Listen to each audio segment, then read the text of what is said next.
సంక్రాంతి మూడు పండుగల్లో మూడవది కనుమ. కనుమ పండుగ పూర్తిగా రైతుల పండుగ.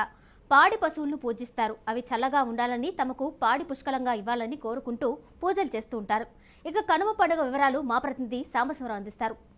భోగభాగ్యాలంటూ భోగి మంటలు వేస్తారు. రెండోది మకర సంక్రాంతి, సూర్యుడు దక్షిణం నుంచి ఉత్తరాయణకి వచ్చే రోజు. మూడోది కనుమ, ఇది పూర్తిగా రైతుల పండుగ. పాడి పశువులకు సంబంధించి ఏడాది పాటు తమకు పాడి పంటలు ఇచ్చిన పశువులను పూజించే రోజు.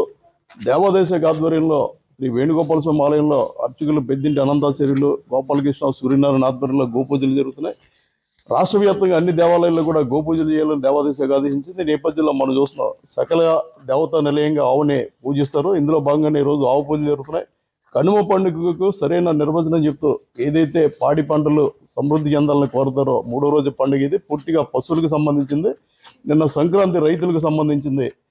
ఇవాళ ఈ ఆవులకి, గేదెలకి, అదేవిధంగా మేకలు, గొర్రెలు కూడా పూజలు చేస్తుంటారు. ఎందుకంటే రైతులకి ఆదాయం ఇచ్చిన అవే కాబట్టి. రేపు మొక్కనుమ, ఈ రోజు ఎంత పూజ చేశారో రేపు అంతా కూడా కోళ్ళు మేకల్ని కోసుకునే మొక్కనుమ అని చెప్పి మొక్కలేందే మొద్దు దిగిన వారంతా కూడా రేపు మాంసాహారం ముట్టుకుంటారు. ఈ 3 రోజులు కూడా దూరంగా ఉంటారు. ప్రస్తుతం మన గోపూజ జరుగుతుంది.